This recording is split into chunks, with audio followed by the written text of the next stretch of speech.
Dans cette vidéo, on va parler du UART terminal sur le Flipper Zero. Donc, ce terminal ici nous permettra d'envoyer des commandes directement depuis le Flipper Zero. Contrairement au UART USB, qui permet d'utiliser le Flipper Zero comme un pont pour dialoguer avec les équipements en utilisant le port serial, on a besoin d'un ordinateur. OK. Et il y a aussi une autre application, UART Echo, qui permet d'afficher le retour en fait lorsqu'on branche le Flipper Zero à un port, console serial. Donc ici, j'ai déjà branché le Flipper Zero donc avec les ports 13 et 14 et la masse sur mon Flipper Zero. À l'heure actuelle, l'application est toujours en développement. Euh, Vous pouvez récupérer le code et le compiler dans le firmware de votre choix. Et on va voir comment ça se présente. Alors une fois l'application lancée, on peut sélectionner la vitesse et on peut envoyer des commandes. Maintenant, c'est là où j'ai rencontré des problèmes de mon côté. J'ai déjà fait une remontée de problèmes dans GitHub. On va voir en fait déjà un exemple où là, je vais lancer donc la commande ps pour lister les process.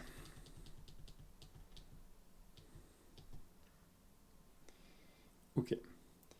Donc là, on voit déjà que la commande n'a pas été exécutée à premier lieu. Et j'ai l'impression donc que je rencontre une race condition. C'est le fait que dans mon cas, je rentre la commande et j'appuie donc sur rentrer.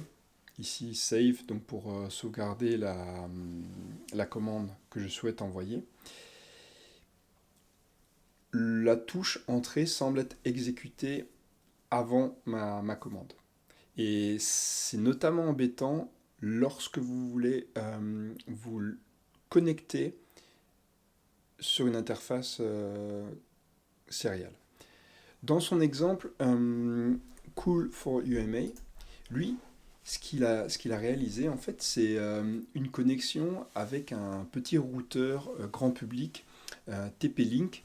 Donc, c'est le genre de routeur que vous utilisez pour faire un pont avec un modem, pardon, à 4G par exemple. Et il s'est rendu compte, en fait, qu'avec l'interface serial, il est directement route sur la console. Donc ça, c'est une, c'est une vulnérabilité en soi, j'ai envie de dire. Et là,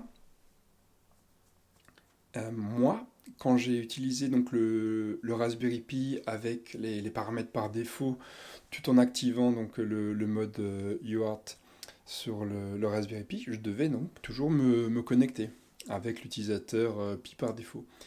Et je n'étais pas en mesure. À chaque fois donc j'avais une erreur et en regardant euh, les logs d'authentification, je me rendais compte que j'essaie de me loguer en fait sans spécifier de nom d'utilisateur. Donc pour moi c'est vraiment un problème de race condition.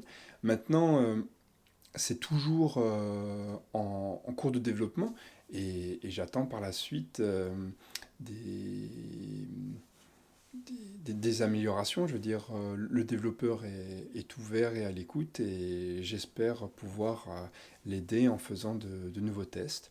Et vous aussi, hein, d'ailleurs, si vous êtes compétent dans le milieu, je vous invite à regarder son code et à tester de votre côté. Merci d'avoir regardé cette vidéo et à très bientôt.